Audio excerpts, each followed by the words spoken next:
اللهم صل وسلم وبارك على سيدنا محمد وعلى آله وصحبه وسلم. ازيكم يا أحلى أخوات في الدنيا؟ يا رب تكونوا بألف خير. النهاردة إن شاء الله هنعمل مع بعض أحلى وأطعم سمك مكرونة أو سمك سويسي أو بيسموه سمك الحرد مع الرز الصيادية الأحمر اللي انتوا شايفينه ده، بأسهل طريقة وأحلى طعم وبتتبيلة مقولكوش واو حكاية. وهقدم جنبه شوربة كريمة. طبعا شوربة الكريمة دي أنا عملتها معاكم قبل كده على القناة. يلا بقى بينا نشوف هنعمل الرز والسمك القمر بتاعنا ده ازاي.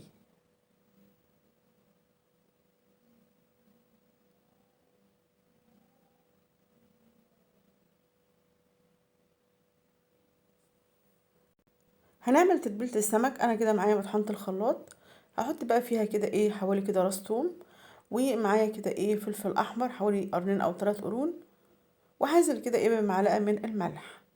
انا هشتغل على كيلو من السمك، هنطحنهم كده ايه في المطحنة طحن ناعم بالشكل ده.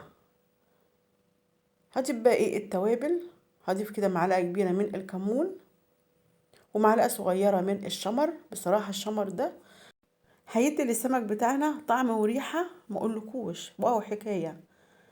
هعصر بقى كده ايه ليمون، حوالي كده ايه ليمونتين كده ايه على الخلطة، وهنقلب كده ايه بالشكل ده. طبعا انا ضايفة حوالي معلقة من الملح، واحنا ايه واحنا بنطحن الثوم والفلفل. معلقة ما يكونش يعني مليانة قوي.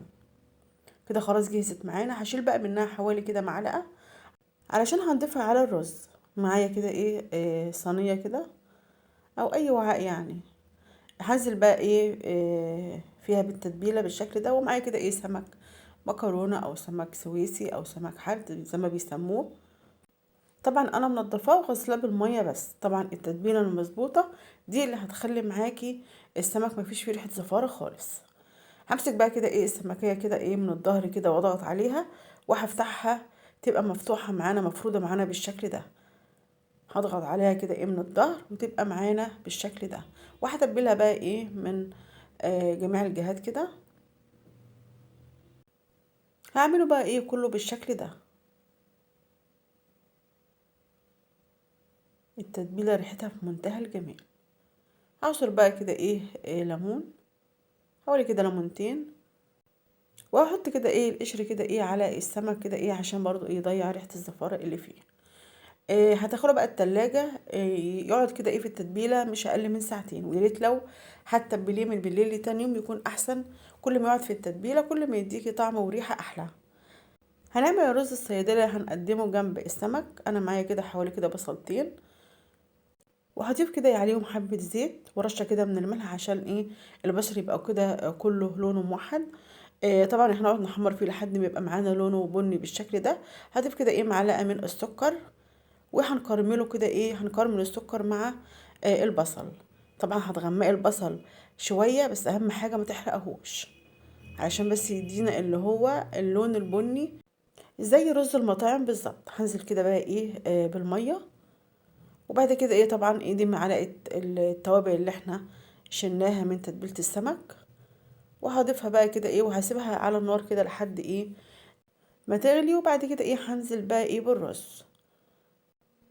ده رز بلدي. طبعا بقى ايه يعني ايه هيطبق بس كده ايه الميه تغطيه بحاجه بسيطه على النار كده. اول غليان كده على درجه نار عاليه لحد ما قرب ما يتشرب كده الميه اللي فيه. وبعد كده ايه هغطيه وهدي عليه النار وهسيبه لحد ما يستوي. طبعا لو احتاج ملح هندوق، لو احتاج ملح هتضيفي ملح.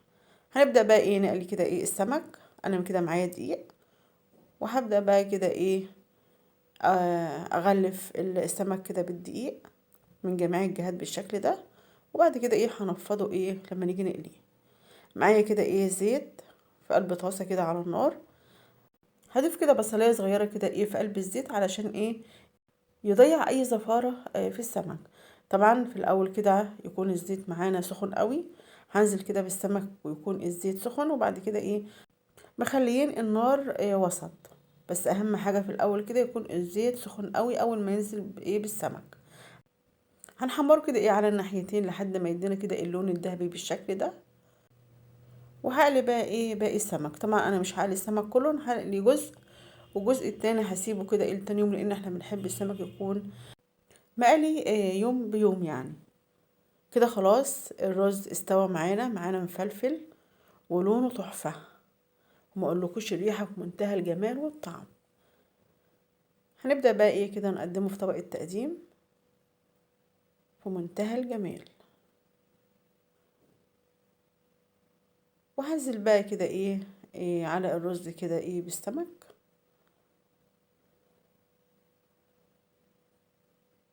بصراحة في منتهى الجمال، تحفة، احلى بكتير من اللي احنا بناكله في المطاعم. دي حاجة انت طبعا انت عاملاها في البيت، وحاجة في منتهى الجمال ونضيفة. وقدمت معاه شوربة الكريمة، طبعا دي انا عملتها معاكم قبل كده على القناة. حابة تقدمي جنبه سلطة خضراء، سلطة طحينة، طبعا حسب ما انت ايه عايزة. جربوه على طريقتي ان شاء الله هيعجبكم. نتقابل ان شاء الله مع فيديو جديد.